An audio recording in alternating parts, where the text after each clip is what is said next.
चिंतन, चिंतन, थिंकिंग क्या है, किसको बोलते हैं चिंतन को, बताओ।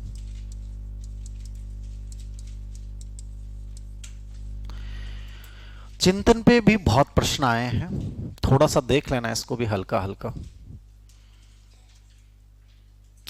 एक तो रोज की परिभाषा कई बार रिपीट है, रेट में आई हुई है, तो इसको देख लेना। रोज लिखो, चिंतन मानसिक क्रिया का ज्ञानात्मक पहलू है। चिंतन मानसिक क्रिया का कौन सा पहलू है? ज्ञानात्मक।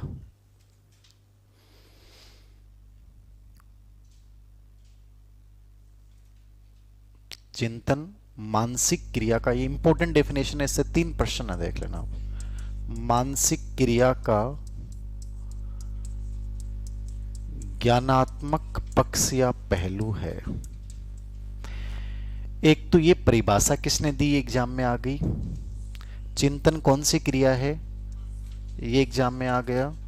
चिंतन का संबंध कौन से पक्ष से होता है? ज्ञानात्मक। चीजों को समझना है, आसान चीजें बहुत हैं। अधिगम टॉपिक में मैंने आपको डोमेन्स ऑफ लर्निंग पढ़ाए, अब वही आपने ढंग से पढ़ लिया तो वही परिभाषा तैयार हो गई। ठीक है। अब एक प्रश्न आया आपकी ग्रेड फर्स्ट में, कल वाले पेपर में, हिस्ट्री वाले में था कि अभिवर्ती, किशोर अवस्था में सकारात्मक अभिवर्ती का संबंध किस पक्ष से है? अब सिंपल सी बात है, ज्ञानात्मक पक्ष में क्या आती हैं? कोग्निटिव स्किल, मानसिक क्रियाएं। भावात्मक पक्ष में क्या आते हैं? इमोशंस, रुचि, आदतें और अभिवर्ती। ये तीनों हमारा कौन सा पक्ष होता है? संवेगात्मक पक्ष होता है। तो सकारात्मक हो चाहे नकारात्मक अभिवर्ती हो, क्या हो जाएगा? और क्रियात्मक मनोगत्यात्मक मतलब है जब चीजों को तुम करोगे, ठीक है ना, एक्सप्लोर करोगे, ठीक है ना, तो वो चीजें जहां आपकी गामक गतिविधियां जितनी भी होती हैं वो सब किस में आ जाती हैं? क्रियात्मक पक्ष में। तो थोड़ी सी चीज समझनी है, उसके बाद वो हर जगह आपके काम आती है। तो यहां से 3 प्रश्न हो गए, कोग्निटिव पक्ष है, मानसिक क्रिया है, और परिभाषा किसकी है? रोज। एक परिभाषा और लिखा रहा हूं, कोगन व हेमेन। याद हो तो कर लेना, बाकी छोड़ देना। रीट वाले बच्चे देख लेना, फेसगढ़ वाले छोड़ देना। कोगन व हेमेन ने क्या कहा है? कोगन व हेमेन रिलीवेंट करना जान रहे हो ना आप? एक अधिगम पे परिभाषा आई जो किसी किताब में नहीं है, किसी टेक्स्ट किताब में भी नहीं है, और साइकोलॉजी किताबों में नहीं है, बट मैंने उसको भी रिलीवेंट कर दिया आपको। विद्यालय अधिगम पे एक परिभाषा आई थी। अब हम विद्यालय अधिगम प्रतिमान पढ़ते हैं कैरोल का, ग्रेड फर्स्ट के बच्चों के लिए।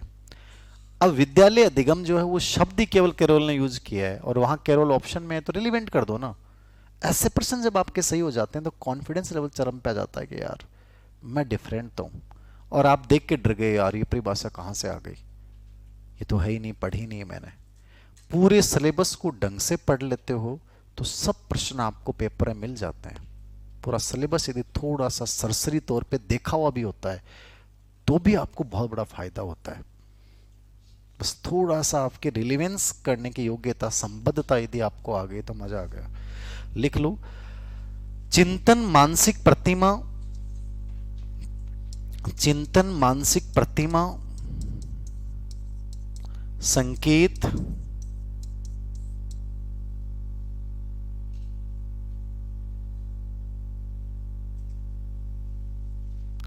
चिंतन मानसिक प्रतिमा, संकेत, एक वर्ड और दिमाग से निकल रहा है, संप्रति का मानसिक जोड़ तोड़ है, का मानसिक जोड़ तोड़ है।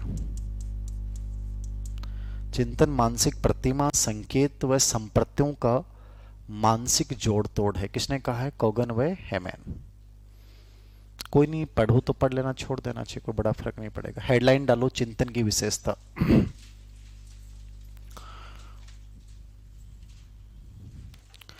चिंतन की विशेषता,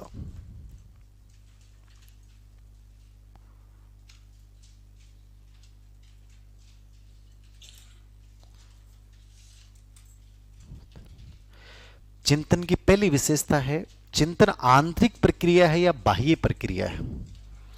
आंतरिक, मतलब चिंतन आंतरिक है, ये अव्यक्त है, ऐसे सीधा व्यक्त नहीं होता। आप किसी को देख कर कह दो कि देखो भाई ये चिंतन कर रहा है, उसी को पता है कि मैं क्या कर रहा हूं क्या नहीं कर रहा हूं। तो लिख लो, चिंतन एक आंतरिक या अव्यक्त प्रक्रिया है।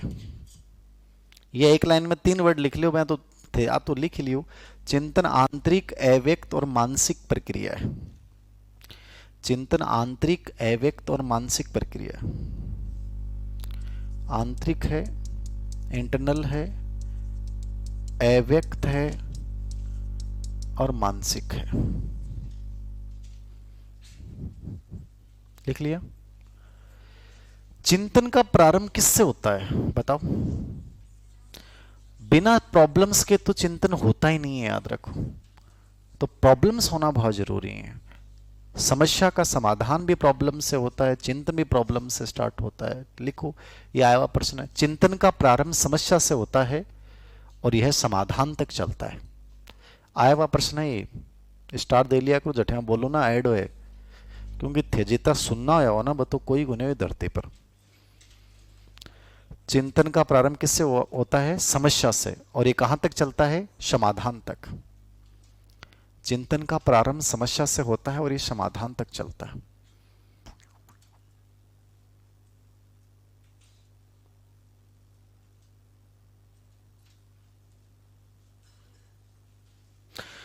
मैं असिस्टेंट प्रोफेसर का एग्जाम देने जब गया था तो फर्स्ट पेपर जीके में मुझे 10 से 12 प्रश्न नहीं आ रहे थे और मेरे पास टाइम बचा, तो मैं आपको ईमानदारी से बताऊं, उन 10 प्रश्नों में से मैंने 8 प्रश्नों के आंसर रिलीवेंट कर करके निकाल दिए, जबकि वो मैंने पढ़े नहीं थे।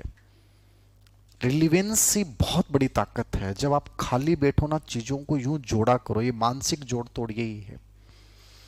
इससे बहुत स्ट्रोंग बनोगे तुम। अब तुम लोगों के पास टाइम नहीं है। टाइम का मतलब तुम देना नहीं चाहते चीजों को लेकर। तुम जब खाली टाइम होगा तो तुम मोबाइल को लेकर बैठ जाओगे।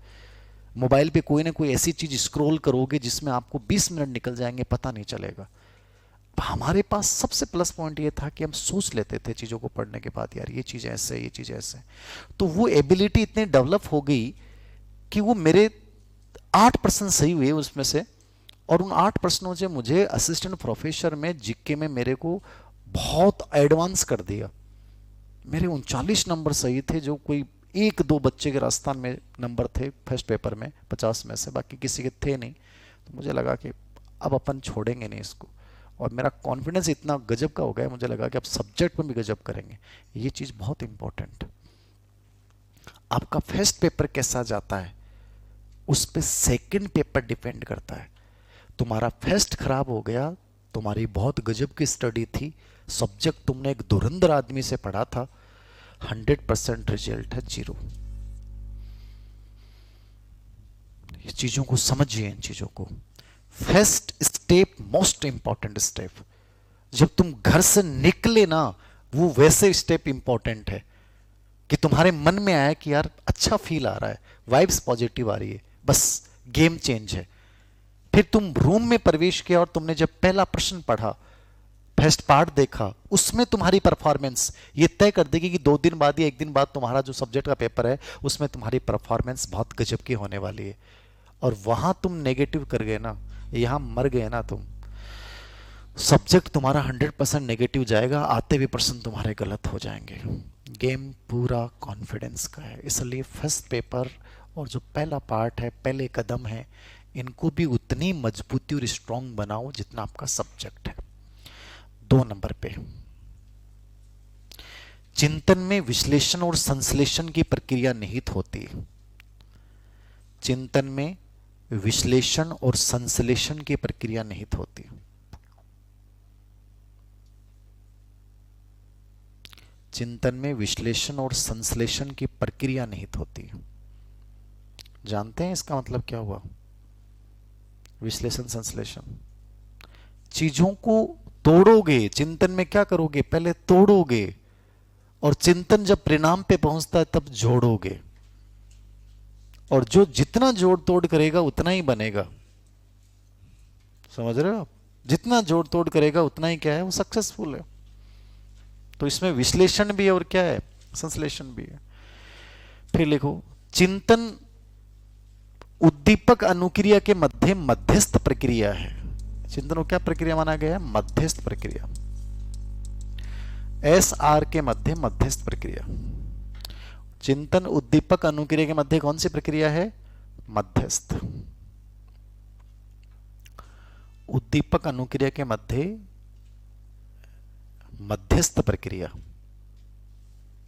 कौन? चिंतन।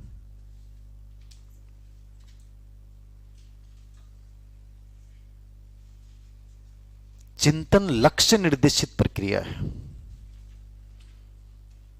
चिंतन कौन सी प्रक्रिया है? लक्ष्य निर्देशित प्रक्रिया। चिंतन लक्ष्य निर्देशित प्रक्रिया है।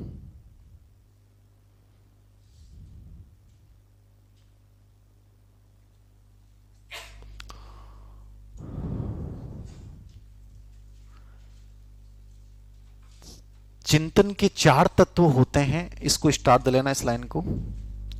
मानसिक प्रतिमा इंपॉर्टेंट है, तर्कणा रीजनिंग, निर्णय डिसीजन, और समस्या समाधान।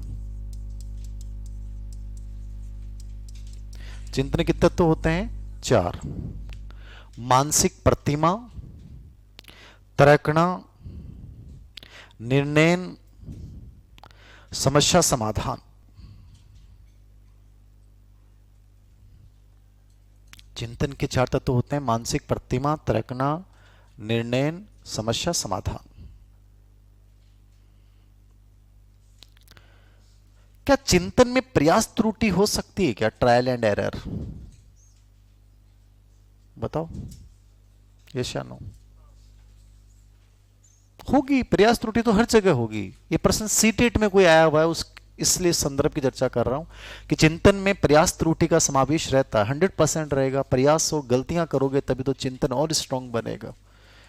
प्रयास ही नहीं करोगे, त्रुटियां नहीं करोगे तो चिंतन स्ट्रांग कैसे बनेगा? तो लिख लेना, चिंतन स्थूल से सूक्ष्म की ओर चलता है। किधर चलता है? स्थूल से सूक्ष्म की ओर। समझ रहे हो ना? स्थूल से सूक्ष्म। अरे परिणाम तक पहुंचेगा तब सूक्ष्म होता है जाके। शुरुआत में तो स्थूल सोचते हो आप। मन में आई भाई किताब उठा लिया मोटा मोटा, और ग्रंथ उठा लिया, और बुक कर ली, भी कोचिंग के टेस्ट सीरीज और बेड नोट्स और बा गाइड और बो गाइड और उठा लिया। स्थूल था वो। किसी ने कहा था, तुमने कर लिया। फिर तुमने एग्जाम्स दी, पेपर्स हल किए, तो पता चल रहा है कि मेरी परफॉर्मेंस खराब हो रही है, तो तुम सोच रहे हो, अपनी कमियों पे वर्क कर रहे हो। फिर तुम धीरे धीरे उन चीजों पे, माइनर चीजों पे वर्क करोगे कि यार मेरे लिए ये चीजें बहुत जरूरी हैं। तो सूक्ष्मता आती है लास्ट में, जब तुम धक्के खा चुके होते हो। शुरुआत में अपन स्थूल टाइप से सोचते हैं, कर लेंगे ना यार, हो जाएगा ना। ऐसे नहीं होता बेटा जी। चीजों का माइक्रो एनालिसिस करो चीजों का, तब परिणाम तब आता है। नेक्स्ट, चिंतन में शब्द, संकेत, चिंतन में शब्द, संकेत, प्रतिमा, संप्रत्यय, ये लाइन इंपॉर्टेंट है वैसे ना। शब्द लिखा ना, वहां पे एक वर्ड और लिख लेना ब्रैकेट में, भाषा। यहां मैं एक चीज समझाऊंगा, एनसीईआरटी की बात बताऊंगा आपको, इंपॉर्टेंट है। शब्द, संकेत, प्रतिमा, संप्रत्यय, कॉन्सेप्ट, और एक प्रतिज्ञप्ति होती है। ये नहीं सुना होगा आपने, प्रीपोजिशन बोलते हैं इसको। मतलब प्रतिज्ञप्ति का मतलब होता है कि ये जो कॉन्सेप्ट होता है ना, एक कॉन्सेप्ट को दूसरे कॉन्सेप्ट से जब तुम जोड़ते हो ना, तो ये प्रीपोजिशन बनता है। क्या बनता है? प्रीपोजिशन बनता है। तो ये कॉन्सेप्ट चिंतन में आपके योगदान देता है। तो यहां पे बहुत प्रश्न आए हैं कि चिंतन से संबंधित है या नहीं है। तो शब्द, भाषा, तो भाषा वैसे तो संबंधित है, लेकिन भाषा में याद रखना, ये रिट में आया हुआ प्रश्न है, क्या भाषा चिंतन के लिए अनिवार्य होती है? तो नहीं। भाषा योगदान देती है, लेकिन बिना भाषा के भी चिंतन होता है। जिससे अमूर्त चिंतन होता है, वो किसके होता है? तो यहां पे आप अंडरलाइन करके आगे लिख लेना, भाषा सदैव चिंतन में शामिल हो यह आवश्यक नहीं। भाषा सदैव चिंतन में शामिल हो यह आवश्यक नहीं। भाषा सदैव चिंतन में शामिल हो यह आवश्यक नहीं।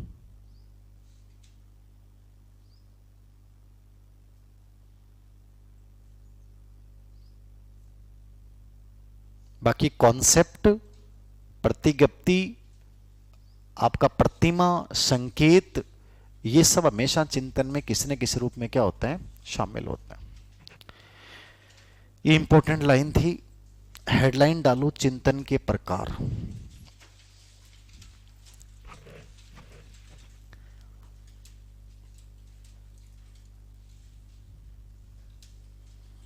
चिंतन कितने प्रकार का होता है सर? देखो एनसीईआरटी की जो अपनी साइकोलॉजी किताब है उसमें डाल रखा है कि जिक्वार्डो व रुक, इन्होंने 1977 में चिंतन के कुछ प्रकार बताए थे।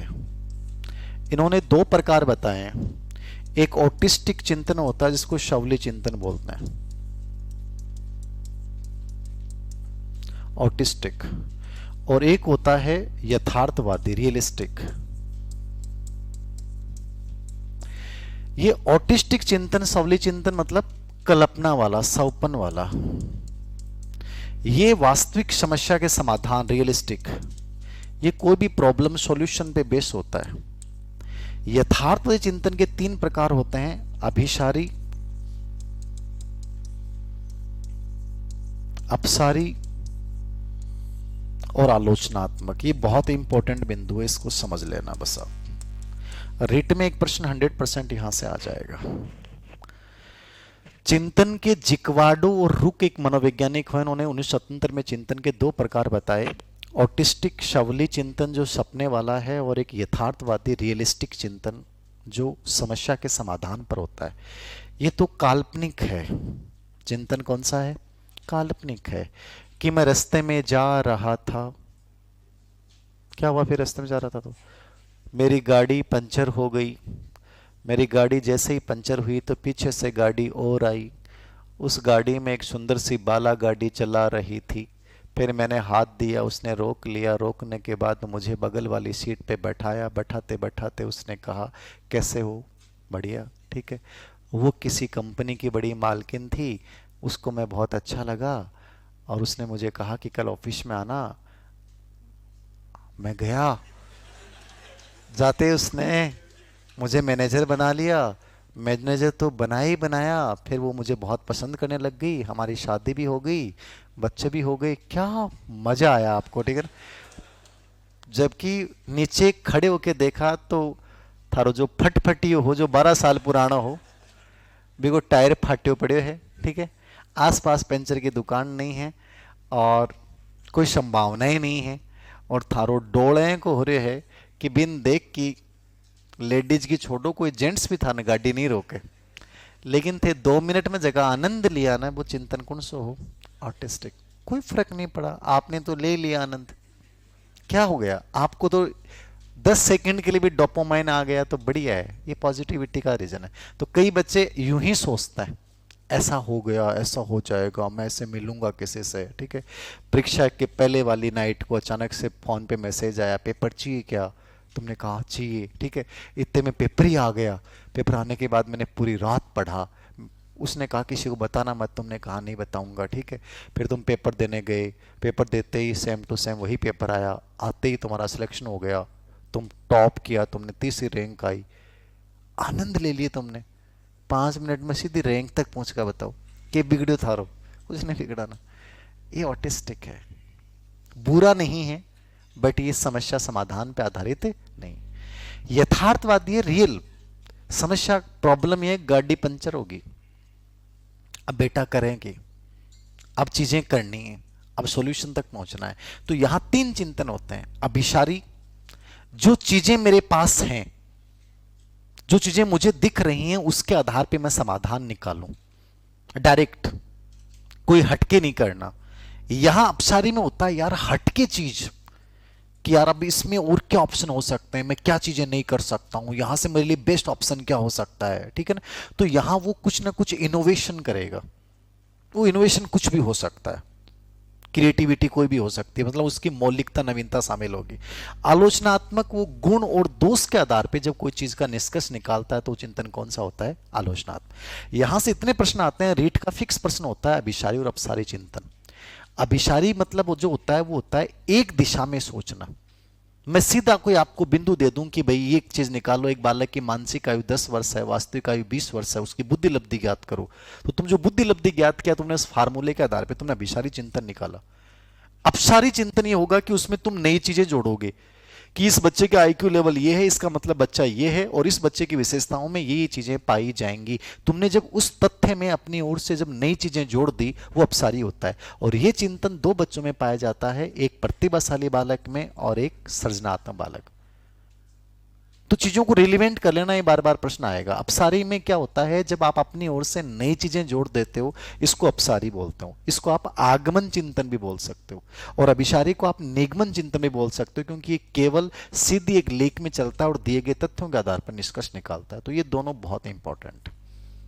यथार्थवादी लिख लिया आपने, ये डायग्राम बना लिया ना सबने, बनाओ तो मेरी शक्ल थोड़ी देखोगा यार, बना लिया करो चीज़, सागे सागे टाइम बच जा अपनो। चिंतन दो प्रकार के, ऑटिस्टिक और रियलिस्टिक। ऑटिस्टिक सपने वाला है जिसका कोई आधार नहीं है, सपने हैं बस, कोरे सपने, कोरे सपने। और रियलिस्टिक क्या है, समस्या समाधान, प्रॉब्लम बेस है। सच में क्या हो सकता है, आपके सामने कोई प्रॉब्लम आ गई, सर मैं बेस्ट कैसे करूं। इसमें तो आप सपने लो और इसमें करोगे एक्शन लोगे कि सर मुझे सिलेबस कवर करना है, 3 महीने में मुझे ये चीज़ें कवर करनी है, मेरे का 3rd ग्रेड का सिलेबस मेरा ये है, मैं यहाँ बेटर कर सकता हूँ, वो चीज़ें मुझे ऐसे करनी है। तो आप हर चीज़ का एकदम से मतलब सॉल्यूशन बेस काम करोगे, वो आपका यथार्थ चिंतन है। अब इसमें आप तीनों प्रकार लिखो, अभिसारी, अपसारी और अभिसारी के नीचे लिख लो। अभिसारी क्या होता है, दिए गए तथ्यों के आधार पर चिंतन करना। अभिसारी चिंतन क्या होता है, दिए गए तथ्यों के आधार पर चिंतन करना। अभिसारी, दिए गए तथ्यों के आधार पर चिंतन करना, दिए गए तथ्यों के आधार पर चिंतन करना, ठीक है ना। कोई भी फैक्ट्स आपके सामने, उसके अलावा आप नया नहीं सोच रहे हो, वो अभिसारी है। और अपसारी में क्या होगा, उसमें अपनी ओर से नया जोड़ोगे। अपसारी में लिख लो, दिए गए तथ्यों में अपनी ओर से नए तथ्य जोड़ना। अपसारी में क्या होगा, दिए गए तथ्यों में अपनी ओर से नए तथ्य जोड़कर निष्कर्ष निकालना। दिए गए तथ्यों में अपनी ओर से नए तथ्य जोड़कर निष्कर्ष निकालना। दिए गए तथ्यों में अपनी ओर से नए तथ्य जोड़कर निष्कर्ष निकालना, इसको अपन क्या बोलते हैं, अपसारी। समझ में आया अपसारी।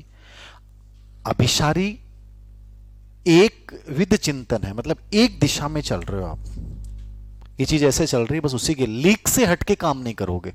यहां लीक से हटके करोगे, कुछ नई चीजें जोड़ोगे, उसमें आपकी मौलिकता और कल्पना होगी, सृजनशीलता होगी।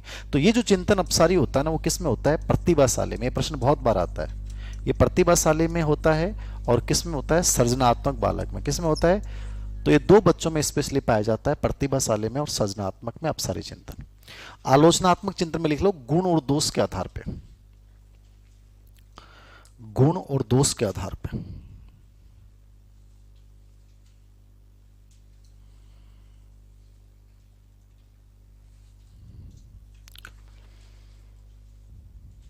ये याद रखना। एक चिंतन के, ये तो एनसीईआरटी बेस प्रकार हैं, चिंतन के सामान्य प्रकार 4 होते हैं, उनके भी हल्की सी चर्चा मैं कर रहा हूं, क्योंकि मैंने अभी कोई पेपर देखा था, ग्रेड 3rd में आपके आया था, कहाँ आया था, वहां एक प्रश्न आया हुआ है, चिंतन के सामान्य प्रकार। चिंतन के सामान्य रूप से 4 प्रकार होते हैं। एक होता है मूर्त चिंतन, जिसको आप प्रत्यक्ष चिंतन बोलते हैं। दूसरा होता है अमूर्त चिंतन, इसको कॉन्सेप्ट चिंतन, प्रत्यय चिंतन भी बोल सकते हैं। तीसरा होता है कल्पनात्मक चिंतन।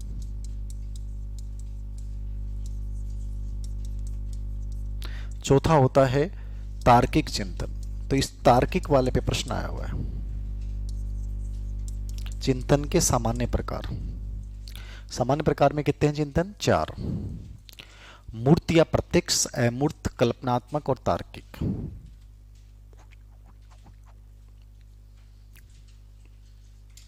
मूर्त क्या होता है सर? जो चीज सामने उसके आधार पे सोचना। हाथी की सूंड को देख के गणेश जी के बारे में विचार कर रहे हो, ठीक है ना।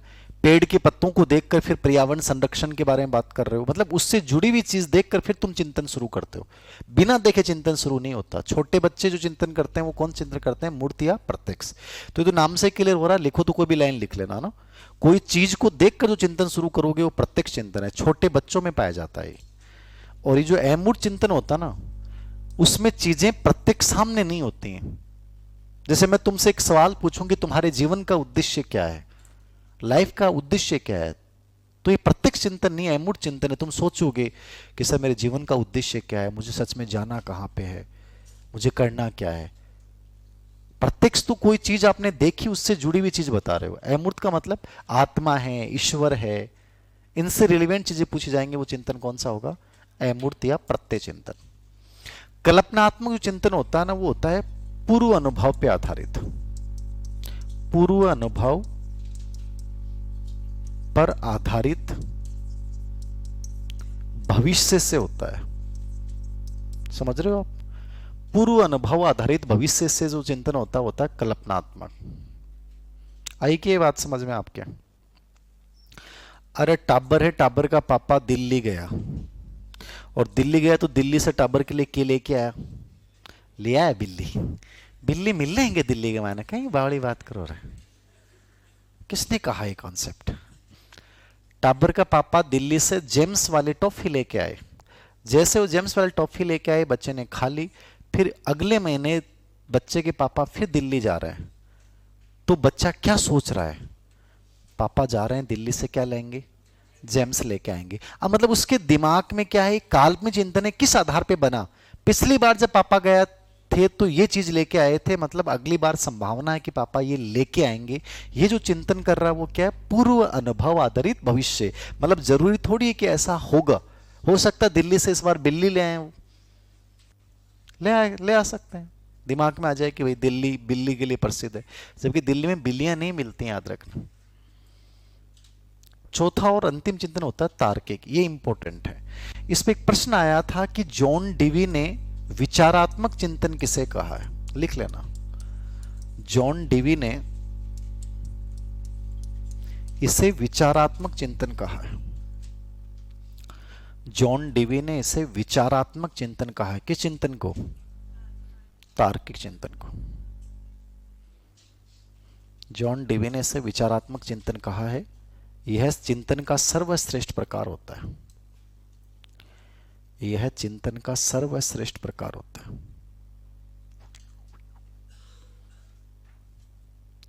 यह चिंतन का कौन सा प्रकार होता है? सर्वश्रेष्ठ। ये याद रखना है, लास्ट वाला। एक छोटी सी चीज और यहां समझ भी लेना। देखो, तार्किकता मतलब रीजनिंग, ये थिंकिंग का पार्ट है। तार्किकता के ऊपर कई बार प्रश्न पूछता है। चिंतन का सर्व उत्कृष्ट रूप जो होता है वो तार्किकता है, तार्किक चिंतन है, ठीक है। इस तार्किक चिंतन के भी 4 प्रकार होते हैं, लेकिन आप 4 प्रकार भी नहीं देखो ना तो आप ये जरूर याद रखना तार्किक चिंतन के, एक आगमन होता है, एक निगमन होता है। इन आगमन निगमन पे सीडीपी एग्जाम में बहुत प्रश्न आते हैं, इंडक्टिव और डिडक्टिव, ठीक है। एक होता है, और होता है, देखो 2 प्रकार और हैं, सादृश्य, और एक आलोचनात्मक होता है। शायद यही है, मेरे एग्जिट दिमाग में आ रहा हो तो। ये 2 याद रखना, आगमन क्या होता है और निगमन क्या होता है। मतलब तार्किक चिंतन के भी 4 प्रकार होते हैं, आगमन, निगमन और सादृश्य और आलोचनात्मक। आगमन निगमन क्या होता है, इस पे बहुत प्रश्न आता है। आगमन का मतलब है नियम से उदाहरण, सामान्य से विशिष्ट। एक तो ये दो लाइन याद रखियो और इस पर एग्जाम्पल दे सके समझ लीजिए चीज, जानते बहुत आसान है। आगमन में क्या होगा, उदाहरण से नियम और सामान्य विशिष्ट से सामान्य की ओर। अब इस पे एग्जाम्पल बना सकता है। जैसे एक प्रश्न तो ये आया है कि किस प्रकार के चिंतन में बच्चा अवलोकन व सामान्यीकरण करता है। तो सामान्यीकरण मतलब निष्कर्ष जो बच्चा निकालता है ना, वो स्पेशली आगमन चिंतन में निकालता है। किसमें निकालता है, ये बेटर चिंतन होता है, इसको बहुत अच्छा चिंतन माना जाता है आगमन चिंतन को। ठीक है, समझ बेस्ड चिंतन होता है। एक एग्जाम्पल मैं आपसे पूछ रहा हूं, एक सामान्य एग्जाम्पल है। और ऐसे आप जब नेट वगैरह के पेपर दोगे ना, तो वहां भी आगमन निगमन पे एक प्रश्न आता है। ठीक है ना, इस पे कथन वाले संबंध वाले, कथन संबंध वाले प्रश्न उसी बच्चे के सही हो सकते हैं जिसने प्रैक्टिस बहुत अच्छी की हो, समझो चीजों को। और कथन संबंध वाले प्रश्न आने वाले टाइम में बहुत आएंगे। खैर नेट का एग्जाम दोगे तो उसमें तो आएंगे आएंगे। मनुष्य मरणशील है, राम एक मनुष्य है, अतः राम भी मरणशील होगा। ये आगमन चिंतन है कि निगमन है? आगमन वाले हाथ ऊंचे करो, ये आगमन है। मनुष्य एक मरणशील है, राम एक मनुष्य है, अतः राम भी मरणशील होगा। आगमन वाले हाथ ऊंचे कर दो एक बार, वेरी गुड। निगमन वाले हाथ ऊंचे कर दो एक बार, वेरी गुड। बाकी जो बच गए, अधिकतर संख्या बची हुई है, वो कौन सा चिंतन के प्रकार में है? ये सबसे बुरा है, जिसको कुछ भी पल्ले नहीं पड़ा ना, या तो इसको आ गया इसको नहीं आया। जिसको नहीं कुछ भी नहीं आया ना, वो है भुजंगनाथ। क्या है? भुजंगनाथ। इन कैटेगरी अलग होती है। ठीक है, आप देखना इस देश में दो ही आदमी प्रोग्रेस करते हैं। या तो जो नेताओं के जयकारे लगाते हैं, हमारा नेताजी लो जय बोर, पता नहीं बन फायदों मिले, और के बन मिले जगह आलोचना कर देंगे, ए फर्जी नेता, बकवास नेता, इसकी ये, वो हमेशा हाईलाइट रहते हैं, उनकी वैल्यू बढ़ती है। और तीसरे होते हैं भुजंगनाथ। चाल भाई दो चाल रहे बढ़िया है, 2 घंटा को टाइम पास हुआ है सर, पूछो मता माना है को आनंद आ रहे है। नहीं दोपहर के माना है सोया करता पहला, अब थारी क्लास में आ जाओ है, बढ़िया पॉजिटिविटी से आ जा है। बाकी वो कौन पता चल रही हो कि हो रही हो के, ठीक है ना, हो रही हो है लगे कि ले रहा कर रहा, मन में भी आ रही कि साइकोलॉजी पढ़ रहा, पर पढ़ रहा क्या वो कौन पता चल रहे हो। डेली आप फीलिंग भी आवर आके भी जाओ आ रहे हैं, बाकी हो रही हो क्या कौन बेरो वह भुजंगनाथ कैटेगरी, समझ रहे हो ना। या तो ई पार या बी पार, एक साइड में रिया करो। अब बिचली वाली साइड है ना, ये देश में सबसे दुर्दशा की हुआ है। सिंपल सी बात है, निगमन में सामान्य से विशिष्ट की ओर चलता है, नियम से उदाहरण की ओर चलता है। जब मैंने कहा कि मनुष्य मरणशील है, ये सामान्य तथ्य है, ये मनुष्य के बारे में कौन सा तथ्य? मनुष्य मरणशील है। फिर मैंने कहा राम एक मनुष्य है, राम एक विशिष्ट वस्तु की ओर अपन संकेत कर रहे हैं, अतः निष्कर्ष ये होगा कि राम भी मरणशील होगा। यही स्टेटमेंट ऐसे होता, राम मरणशील है, क्यों? क्योंकि मनुष्य राम एक मनुष्य है, और निष्कर्ष देंगे मनुष्य मरणशील होते हैं। तो लास्ट में क्या है? सामान्य तथ्य है, और लास्ट में सामान्य तथ्य है, इसका मतलब कौन सा लॉजिक होगा?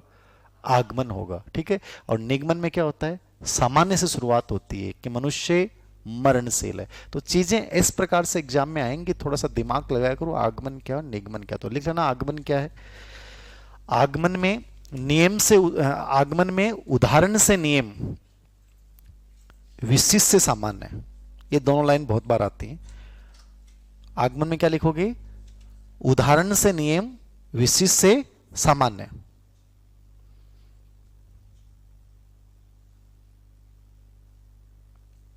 इसमें अवलोकन व सामान्यीकरण का प्रयोग होता है। ये 3 प्रश्न आए हुए, तीनों लिखा दिए मैंने। उदाहरण से नियम, विशिष्ट से सामान्य, इसमें अवलोकन ऑब्जर्वेशन और सामान्यीकरण, ये प्रश्न अभी आया था, कौन सी डेट में आया था पता नहीं। इसमें ऑब्जर्वेशन अपन पहले देखेंगे, फिर अपन निष्कर्ष निकालेंगे, सामान्यीकरण। मतलब इसमें आपकी क्रिएटिविटी यूज है, आपके खुद के निष्कर्ष शामिल होते हैं आगमन में। निगमन में क्या होता है? नियम से उदाहरण, सामान्य से विशिष्ट। नियम से उदाहरण, सामान्य से विशिष्ट। नियम से उदाहरण, सामान्य से विशिष्ट।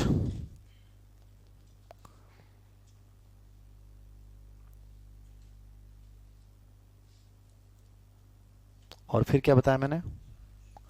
सादृश्य में क्या होगा? उपमाएं। उपमा नहीं, तुलना। अपन ऐसा चिंतन करते हैं कि मारवाड़ का चंद्रसेन महाराणा प्रताप के समान स्वतंत्रता प्रेमी था, बताओ। तो आप कंपेरेटिव जहां कर रहे हो, तुलना जहां आ गई, ठीक है ना, वहां जो चिंतन करोगे ना, वो कौन सा करोगे आप? सादृश्य करोगे। और आलोचनात्मक गुण और दोष वाला, तो इसमें उपमा और इसमें गुण दोष, ये लिख लेना। आलोचनात्मक में गुण दोष के आधार पे गुण और दोष दोनों निकालेंगे, फिर निष्कर्ष देंगे अपन।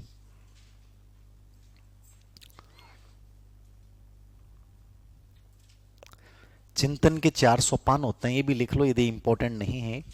चिंतन के 4 सोपान, चिंतन के 4 सोपान।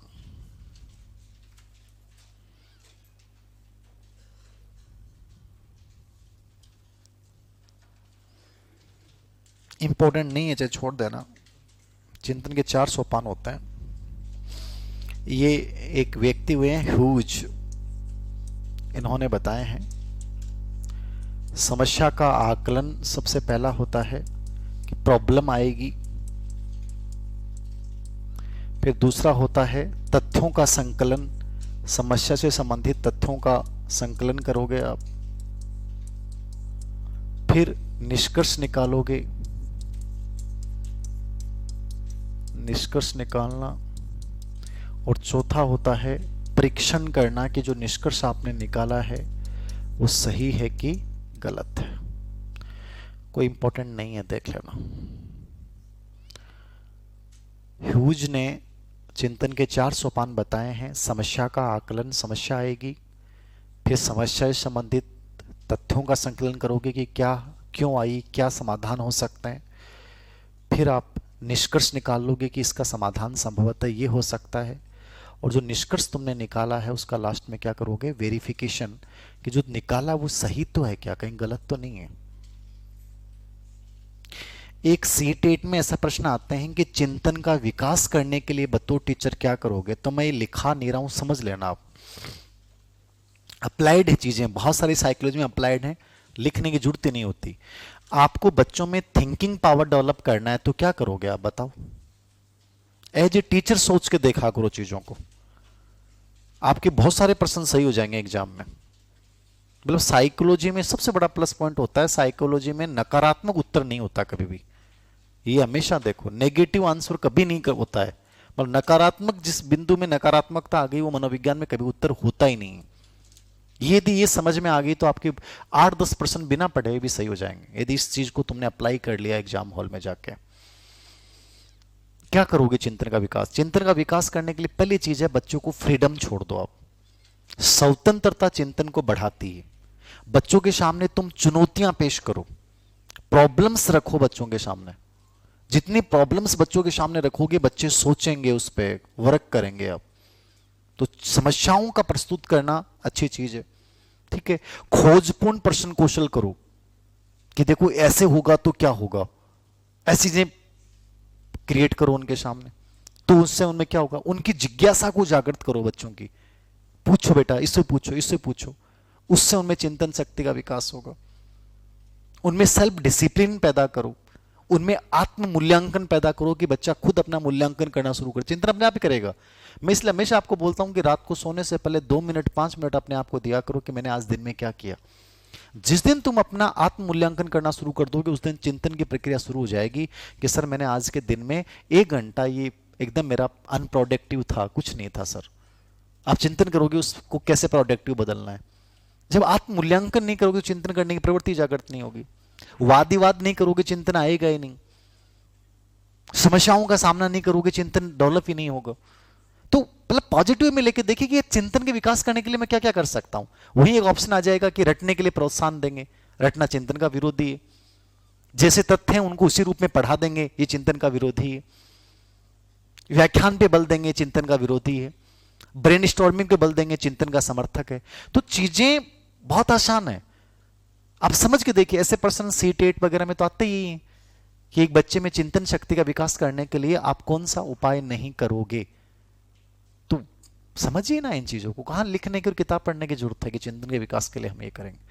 प्रॉब्लम्स दो, चुनौतियां दो, समस्या जितनी जिज्ञासा को जागृत करोगे, जितना बच्चे में एक्सप्लोर करने की योग्यता डेवलप करोगे, चिंतन डेवलप हो जाएगा। तो ये 3-4 मानसिक क्रियाएं मैंने करवाई हैं। कुछ 2-3 मानसिक क्रियाएं हैं, वो मैं लास्ट के जो बिंदु उनके साथ करवाऊंगा। अटेंशन है, प्रॉब्लम सॉल्यूशन है, वो कुछ ग्रेड में है, कुछ में नहीं है। इसलिए अब अपन तीसरे विकास की ओर चल रहे हैं।